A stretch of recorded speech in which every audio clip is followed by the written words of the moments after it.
these white supremacists here was watching everything that was going on over there. Because the law of coverture applied over here, because we still kind of see it and how we marry absolutely. and everything we do here.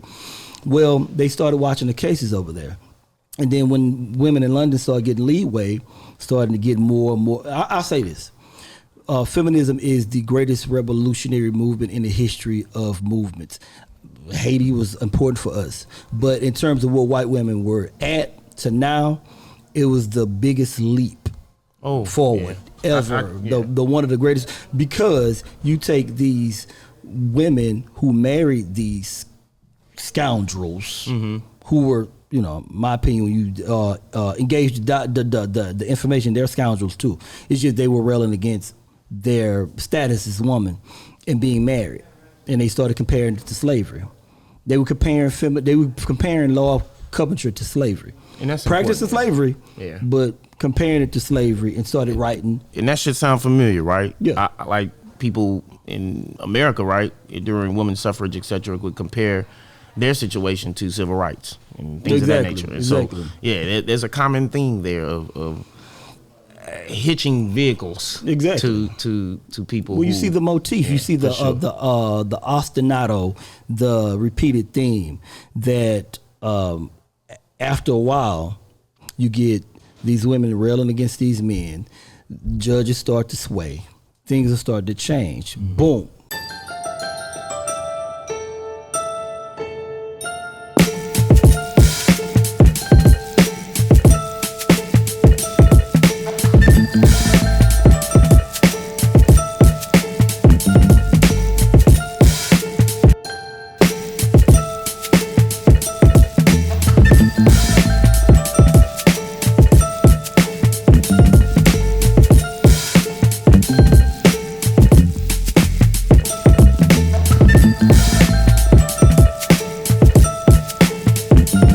Ladies and gentlemen, welcome to The Safe House, a podcast based on exploring masculinity from various perspectives.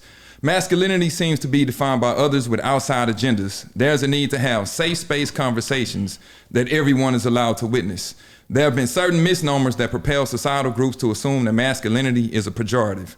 We would like to invite the listeners into a judgment-free zone as various topics on the subject of masculinity are explored, researched, and expressed. So go back to another episode of Safe House. Indeed. With brother Freddy Jones, a.k.a. Musab Yassir Bey out of the Moore Science Temple, a.k.a. the Blue Collar Scholar. And then it's just me, regular Negro, brother interesting, and happy to have y'all with us. True indeed. We got this space because we wanted a place for brothers to be candid about what did we talk about with no interceptions. We give a history of feminism, history of masculinity. We deal with child support, different laws, things that plagues brothers. You know what I'm saying? And if you need a taste of that to understand why that is necessary or needed, consult your fellow brother, father, cousin, you name it. They don't feel as though they have spaces in which they can express their ideas, discuss history, and then also discuss their place within society. And so we're branding something that they can not only get knowledge from, but then also to engage in meaningful discussions wherever they are and wherever you are. And so by all means, supporting us is supporting brothers that you love. So I'm not for the front. My mission is to get brothers to advocate for themselves, because there ain't nobody coming for us. Absolutely. But we see the writing on the wall. We know that, you know what I'm saying? Like, we know what direction sisters taking. I think that we should politically separate because our needs is not getting met, and I want to push brothers to support themselves. So with that being said, just so people can understand where we're coming from, and they can always we can keep drilling this in their mind. This is what we're on, or this is what the inference of my thinking. To underscore the colluding forces of black males' incessant oppression, highlight the metastasizing effects of white supremacy and the astringent nature of anti-black misandry in America. To implore black men to liaise politically, economically, and socially with each other as a duty to black boys, and create a countervailing force against our suppression and oppression here in America and abroad. Now, I'm saying this because I'm coming in this space as a black masculinist. a black masculinity is one that advocates for the rights and the needs of black males. So now, this is the inference of my thinking. Like the biblical pericope says, Matthew 25-40. Mm-hmm. Whatsoever you do to the least of us, you do to my brothers and sisters, and you do unto me. So, since we're the bottom caste of the bottom casted black men, this serves as the dialectic of my approach, that you help us, then everybody else gets help. So when we're chided and excoriated for creating this space, the modus operandi is to, when we get help, you get help. You know what I'm saying? Yeah, and I think to even bring it to even one simple word, right? In all the eloquency is Brother Jones has shared, it's advocacy, right? It's advocacy. Everyone else has an advocate. Everyone understands what advocacy for their respective groups looks like, yet we are looking for our advocacy. And so what we're saying is we are challenging you guys to be your own advocacy. Link in with each other, find out what your needs are, and then express them in such a way in which you can get results. I'm saying black men come together, support each other politically, business-wise, and all that. Absolutely. So, the first 2 episodes, we went into the etymology of masculinity, where we touched on hegemonic. Yeah. We touched on toxic masculinity, and we touched on compensatory masculinity. So we just gave a breakdown in the etymology and how the word developed, and then we got some Q&As, and we went in on that, and we just had a lot of loose conversation. And you know, we also touched in on episode 1, toxic masculinity, and where that term originates from, and what it was supposed to be about, and what it was designed to be about, and then how that's been flipped and switched on us to be every man, every culture that has men is this, and that's not the origin of the word. Exactly. So it's important for you to go back to episode 1 and review that. So episode 2, we dealt with masculinity and how patriotism looks over here in the inception of it, being a white male Western idea. So absolutely, we only understand patriotism, masculinity through white landed gentry, men who own property, white men, white supremacists. So who made the rules of masculinity is the white-owned property owners. So on the obverse to the reverse of that coin, who was the ideal feminist? His wife. You know what I'm saying? Absolutely. So we have the landed gentry, white woman, white supremacy here in America. But what I want to do is take a trip down memory lane. So and designed, you know, I think it's important for people to understand that too, designed for the support of patriarchy. So even in the home of feminism where it was born, it's designed exclusively for the benefit of white male owners, white male landowners at that time. And so it's definitely morphed into other things that we see today. But yeah, it was designed in a home where there was a family unit. Yeah, absolutely. And I don't want to leave white women unscathed in this, that they played along with this. They were assailants, and they're as big as devils as white men in this aspect in how we understand masculinity and patriotism. So when we talk about patriotism, masculinity, do not take that away, because our understanding comes from a westernized version of that. We'll get into other things, but for right now, for the sake of this argument or the sake of this conversation, we're talking about masculinity, patriotism in a Western way. But I want to take a trip down memory lane, though. Sure. Gather around, feminazis or feminazis, and even the ranch hand of white feminisms, the black feminist, the Geppettos, to the Pinocchios, and the Pinocchios is black feminists. You are ranch hands. You are copycats. You are aspirants of white women, if you claim black feminism. And to buttress this, we're going to take a trip back down the memory lane. We're going to deal with the 1100s on up to the 1800s. So gather around. Yeah, and I think for me, right, in my view, it's from the perspective of what you were designed to do and what your outcomes were meant to be had from how you were designed to behave, react, act, etc. And so, you know, not necessarily in my view that you are that, but that is what you were being bred for. Live all the way live, I bet you never knew the Houston. We in the house. So where we from, where we from, where we from? Houston. This is Flash Gordon Parks. You're listening to Soul One. PeaceOfMind.com.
Exactly. Absolutely. So I want to take a trip back down to memory lane. Gather around as we take a trip back down to the land of the Shire. You want me to do a whole 360? Yeah, I want to do the music, the sitcom we gotta shit. get smoking here, man. Yeah, the sitcom shit. I want to take you back to the land of the Shire. Frodo Baggins with Bilbo Baggins and Gandalf the Grey reaching for his porridge in the cupboard. We're going to take you to the incubation of feminism, and it was called the Law of Coverture or the Doctrine of Coverture. This is where your feminism comes from.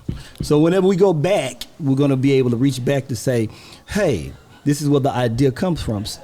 So it's important because we need to unspool from the thought and the thinking around feminism by going back to the home of feminism. And it's for me too, it's simple logic. If I am a prisoner of Eurocentric male toxicity, what are you a victim of? Exactly. You got to speak to that. The obverse and the reverse. So it's a thing you can't separate. Yeah, not in a vacuum. The thing is the idea of the law of coverture. So I want to get into the French epithet, the law, the coverture. It was called a femme covert versus femme soul. Now, femme covert is a French epithet, and femme soul is a French epithet. Mm-hmm. And how we get these terms is because Europeans, modern day, are a hybrid of Norman Germany, mm-hmm.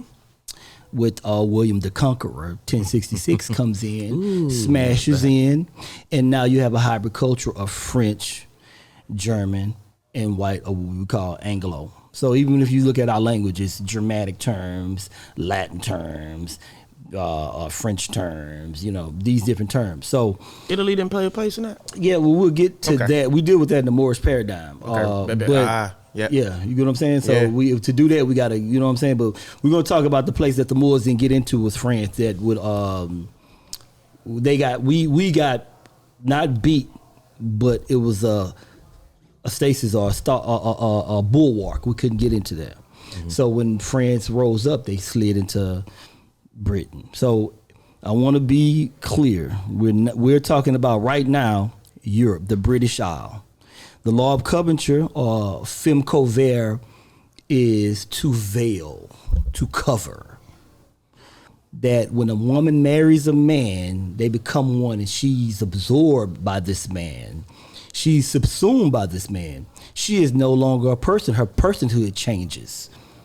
They'll become one, and she's not a property owner. She's not a landowner. Whatever she had in the fucking first, it's gone. Yeah, I mean, the marriage license is almost like what a real estate piece of paper. Exactly. Yeah, your property. But you'll see the crumbs of that coming from where we're going. Absolutely. So femme covert is to cover. Femme sole is a single woman, a virgin, or unmarried woman. So to this day, when you're not married, people look at you stupid. But it comes from this because it was a status change. So if you didn't have a status, it changes your legal status when you get married, your personhood. So the incubation of feminism came out of the railing against this. But why? Femme covert, as the jurists would say, it's like a brook or a river or a stream or a rivulet. Once a woman, being this brook or stream or river, comes into the bigger body of water, she loses her stream into the bigger body. She gets subsumed by the man. And you can, in modern times, you can attribute that to what? Taking another person's last name. Yes. Right? Yeah. Absolutely. So the trick to this is sometimes it played for them, and sometimes it played against them. Now, look, Europeans in the medieval time, we're talking about the early and modern, they're heathens.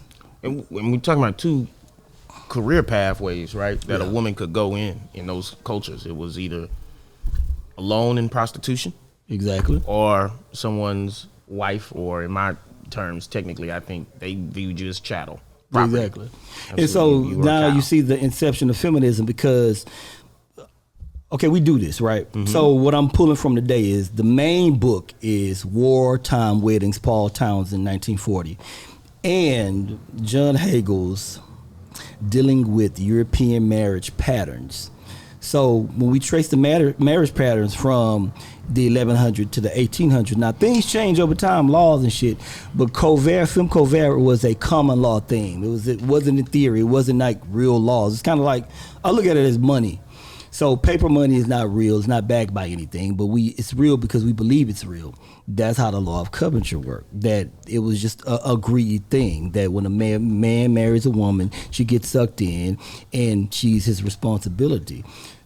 It plays for the woman and it played against her. So what the railing against was, if a woman killed the person and she's married, you die.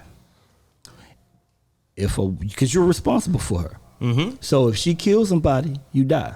If she kills her husband, she gets a murder charge, and she gets not larceny, but it's called treason. It was treason to kill your husband because Britain's structure was a monarch. And imagine too, like how tied your welfare, your survival is tied to that man based in those terms. Like for 700 years of that, that's some deep programming, man. Absolutely, that's deep programming. So 1714, it was a London criminal case. To just give you a example, the London criminal case with Robert and Margaret Cook and Thomas Davis and Deborah Scott. They committed a heist and robbed. They called it a pewter heist that they stole from somebody. The men were murdered once somebody snitched on them, and the women stayed alive because they were married to these men. So Coverture worked for them because the man was responsible. It's almost as if that guy corrupted you. Exactly. So you're this empty vessel without a decision making ability, and you were married to the wrong guy, or you were married to a villainous person. Exactly. Yeah. So it treated women like infantile. You know what I'm saying? You didn't have responsibility. The man was, you was the man's responsibility. So if you go out and kill the person, the man gets, if y'all rob and you're married, they're gonna come for him. So in that way, it works for women. But in the other part of femme covert is if a woman kills a husband, she gets murder and treason. And the reason why it was treason is because the monarch bestowed patriotism, and your house is your castle. This is the term comes house being castle because they treated every household as a monarch. You know what I'm saying? Yeah. So when you kill a husband, you committed murder and you kill the king. That's where the treason comes in.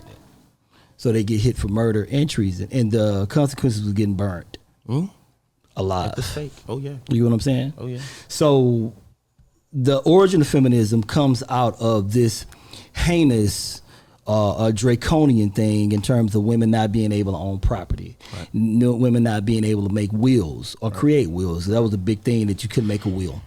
And I think what's important there too, and you can check many Greek philosophers that talk about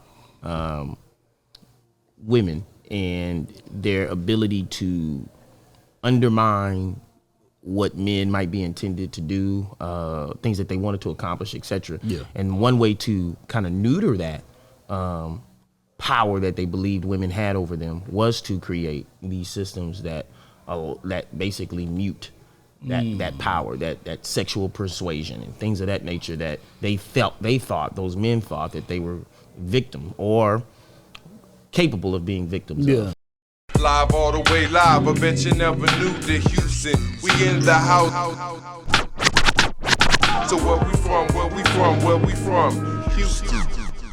This is Flash Gordon Parks. You're listening to Soul One, peaceofmind.com.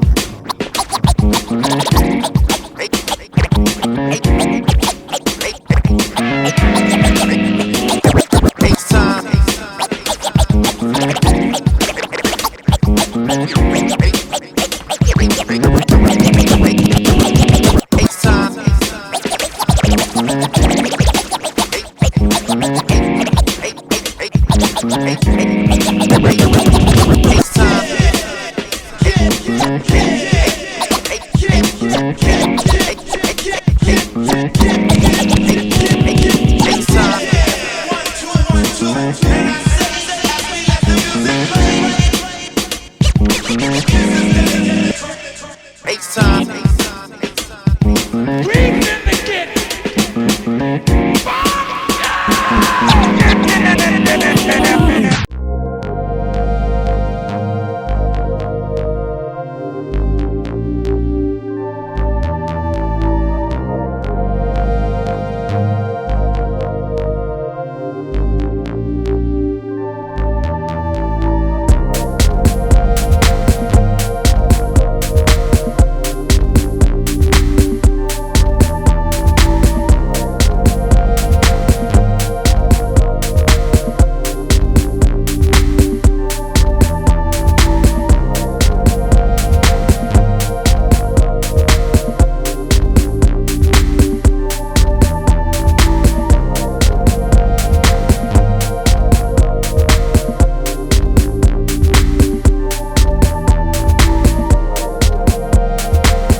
So it's a fear. It's brought out of fear, and that's important. So when you look at the patterns, you see like the same thing about women not being able to testify against men. It comes from this way of thinking. Absolutely.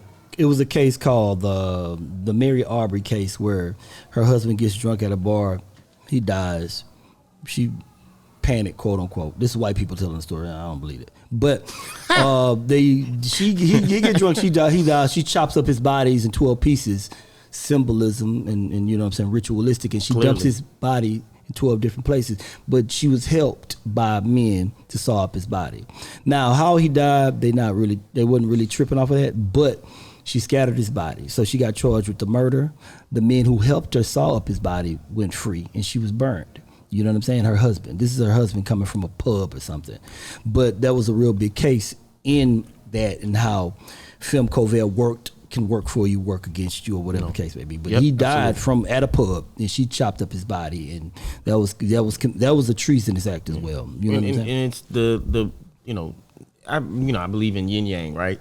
So there's a benefit to claiming ignorance, right? Like you can claim ignorance and be harmed by it by not being allowed to participate in social square, political, business, etc.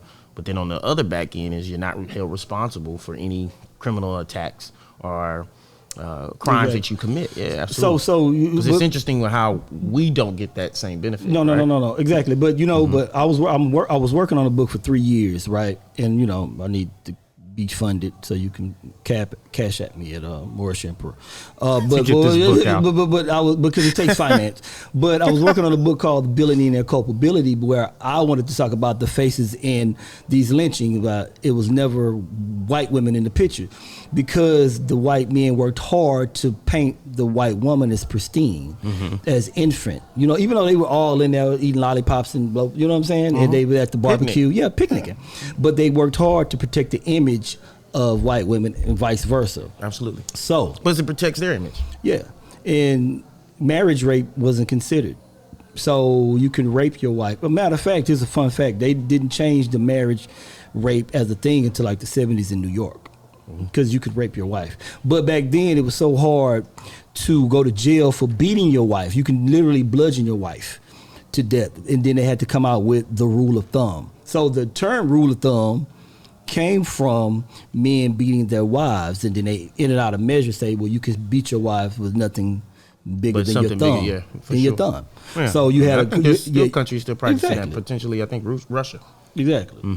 So we're gonna move it up from the 1700s to the 1500s. That times it started changing, and London, British women started wising up, right? So all over Europe, the law of femme covert, or the law of coverture, or the doctrine of coverture is practiced. But the changes started to come when women started to get a little wiser, and they started to change up the laws. So touching on what wiser, a lot of times what come with wise, right, is power. Well, a lot of the prostitution houses had women running it. They had their own money. Yeah. And so now you're starting to talk about interests that you have as a person with power, with some money. And it changes the paradigm. And it's crazy you say that, because I wanted to go into how women in London started to gain power, because they started letting commerce and do contracts when their husband was away. Absolutely. Coming to America and stealing it. But when their husband was away on business, you know what I'm saying? They gave him a little bit more leeway, so you can conduct business in your husband's name. Yeah. So over time, women started getting astute and getting real good lawyers, and then the Protestant women, and it pops up over and over again when we was doing this research. The Protestant women started wising up and started railing against covert and winning a couple cases. And it shit started to sway on how you get the kid, because the kid always went with the man. And then after a while, they started railing, and they started getting small wins, bringing it up to America. So these white supremacists here was watching everything that was going on over there. Because the law of coverture applied over here, because we still kind of see it and how we marry and everything we do here. Well, they started watching the cases over there. And then when women in London started getting leeway, starting to get more and more, I'll say this. Feminism is the greatest revolutionary movement in the history of movements. Haiti was important for us. But in terms of what white women were at to now, it was the biggest leap forward ever. The one of the greatest, because you take these women who married these scoundrels who were, you know, my opinion, when you engage the information, they're scoundrels too. It's just they were railing against their status as woman and being married, and they started comparing it to slavery.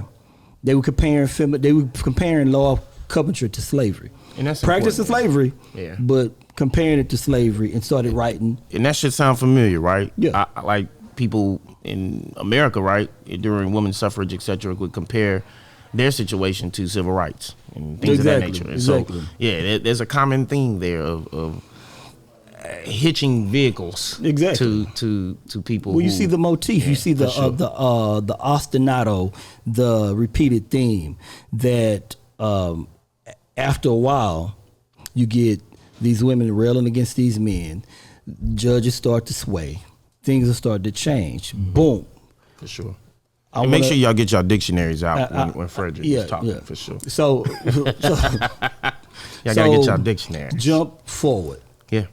1839 was when coverture was broken. The back was broken. The coup de grace. In America, there was this little thing called Married Women's Property Act, 1839. Now, when I say the black feminists are the ranch hand of white feminists, This is where I get the information from. This is where I get the dialectic of that thinking from. Because the irony is they're aping after these white women and want to be white women. And the interesting part about this is in 1839, the final case that broke Coverture and changed everything was a little woman named Betsy Loves. She was a Chickasaw Indian. And she used the case that, hey, I'm an Indian. I shouldn't have to go for Anglo laws. Right. She won. So she got to keep her property. Guess who was her property that she railed to keep? A black woman. So this is the beginning of the suffrage movement. So the Anglo white women, the white supremacists here, oh shit, no Indian gonna be able to win the case of property rights and get to own her property if we can't keep our property, i.e. slaves or whatever the case may be. They railed against it 1839, fought, and say that you get what the Indian woman get, and now y'all able to own property. And that was like the last of coverture when you come here after them. They studied the women in London. Live all the way live, I bet you never knew the Houston. We in the house. So where we from? Houston. This is Flash Gordon Parks. You're listening to Soul One. PeaceOfMind.com.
So the irony that I wanted to bring around to that is they ape after this movement because 1839 jumps to 1849, which is the beginning, the official beginning of the suffrage movement, where they make these arguments of ownership, but the ownership was us. Yeah. But the case that broke it, the irony is you're aping behind these women, and they fought to keep you in slavery. So I wanted to loop Coverture around back into where we're at now, 1839, the Women's Rights Act. And it's important too, though, like, you know, and even more, I guess the term would be layman's, but here you have, you're the solution because of your ability to not be a part of what the dominating culture has decided is law. And they see that as a vehicle to liberate themselves. You are the beginning of their feminism, and that's important for you to understand that. Exactly. So when I say you're the wrench hands, you're the Pinocchio to the Geppetto. You have to understand that they fought to keep you, and yet you ate behind this. So the beginning of suffrage came out of the 1839 Mississippi case of Betsy Love. Fast forward, we come, and I just want to drop us off as feminism with the suffrage movement, which are argument to own their property and keep people in slavery. It's important because I think sometimes the way people describe the women's movement, feminism within the construct of the United States, is that people just got fed up with how they were treated. Yeah. No, there was a little more strategy to that. That's why we have to do it was these. watching cases abroad. It was about understanding how unique cases like Black women, Native American women were able to circumvene the oppressive rule of Eurocentric men and them latching onto that. Yeah. You're their mother, in a sense. Yeah. And yet, they want to convince you that you are their daughter. Exactly. Yeah, absolutely. So when you get to Elizabeth Cady Stanton, and I want to pick up on the next episode, we're going to feminism, and hopefully we can do a couple parts of it. But I want to deal with. We got to unpack that. So I want to deal with first wave, second wave, third wave, and the fourth that we're in, waves of feminism.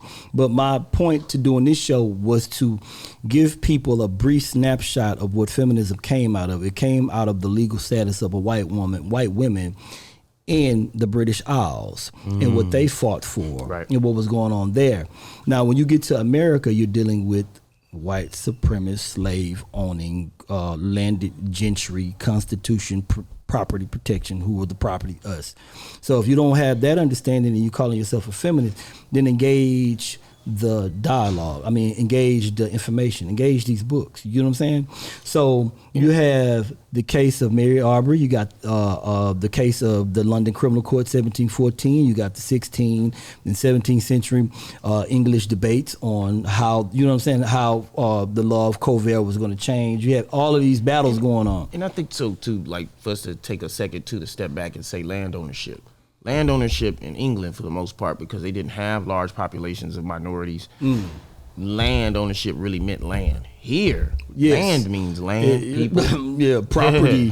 Property. You better know that property was a big part of their property was your black land ass. and property, absolutely. Yeah. So when I'm more than just land, for sure. When I'm being incendiary about black feminism is if we can't go and get really with the information, then you know law and history go together like your left foot, right foot. Yeah. If you're missing one, then you're hobbling.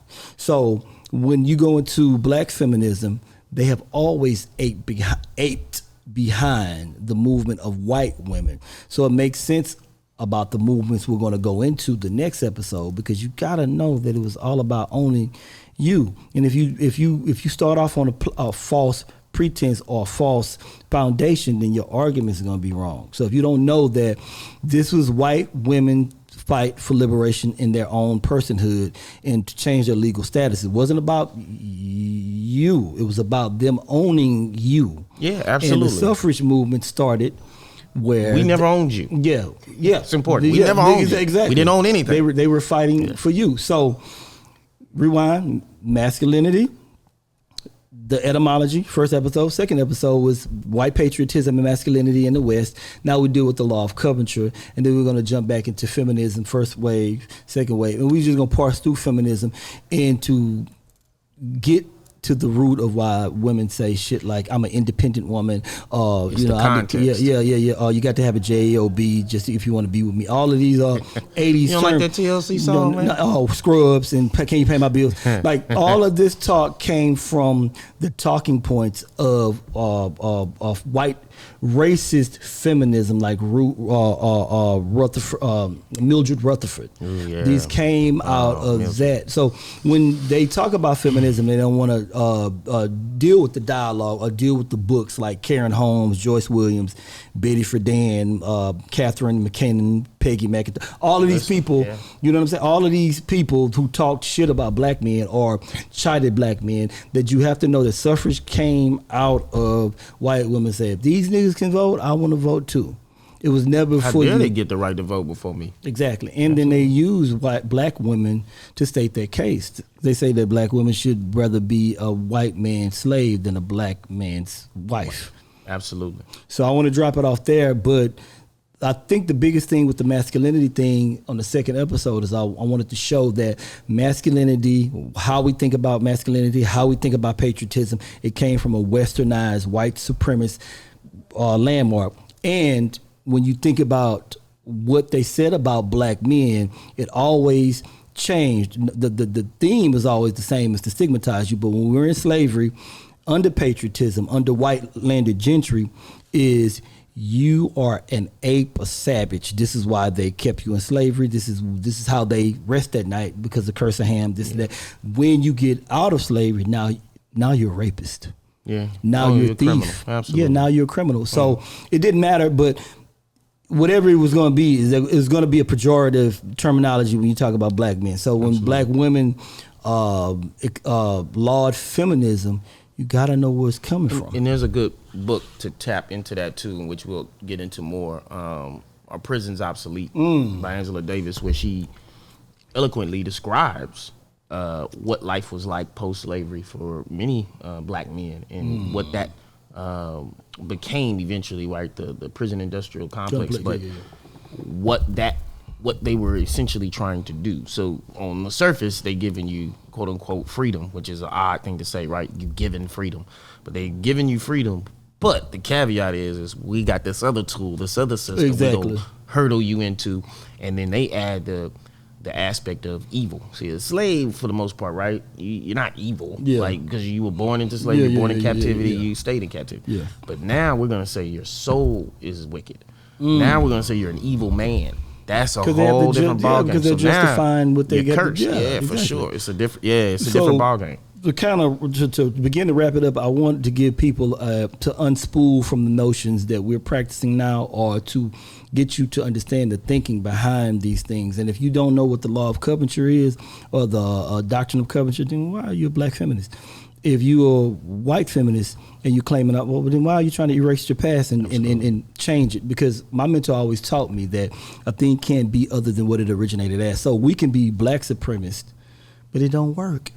You know what I'm saying? Absolutely. We can mimic y'all shit, but it's still white supremacy. The tenets, the way you rule, the fucking over people, the bloodletting, it's still the same thing. Yeah. So if you don't understand that, and you don't engage the dialogue, or you don't engage the information, then your shit gonna be off. And you have these women that if you give them a little pressure, they don't know where it come from, or when they're pushed on something, they can't tell you where it's coming from. Yeah, I mean, for the lovers of Matrix out there, right? Like Neo is Neo outside of the Matrix. Inside the Matrix, he's just still a part of a program that designed him. Yeah. He's a program that designed him. So this is what I'm saying. For sure. So before we wrap it up, I want to say this. I found the law of coverture because I was studying how the invention of the white race by Theodore Allen, a 2-volume book. And I kept seeing this term coverture. And towards the end of the 2-volume work, he mentions the law of coverture, the beginning of feminism, but he talks about other things like, how the slave child and the status of the slave child would be the father, but when they wanted to have perpetual slavery, they changed the status of the mother because she's the goose that laid the golden egg. Absolutely. So my revelation came out of reading that book, and then I deep dove into the law of coverture. That's how I found it.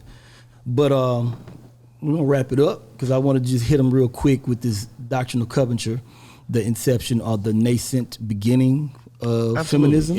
And all of this builds up into the more, I guess, sexier things that people would want to see in a podcast that's relevant to their modern times. Yeah. It's just, this gives you an idea of where our plateau of thinking comes from. Exactly. And it's a launching pad. History and law go together like your left foot and right foot. If you're missing one, you hobbling. If you can't go back to the laws that got you to thinking like you're thinking, or if you don't go back to the slave laws, you talk about, different slave cases here, the Somerset case in 1772 over there, you don't know what you're talking about. You know what I'm saying? You have to look at, these people were looking at everything that was going on in Europe. Yeah, and if any good case of rule is, if your thinking starts in 1940, 1950, that's you just not, parachuting. You just parachuting. You paraphrasing. You a parrot. But you just parachuting into a time frame, and you just Absolutely. But we're here to help you with that. Exactly. For sure. But I'm Freddy Jones, aka Musab Yassir Bey, aka the Blue Collar Scholar.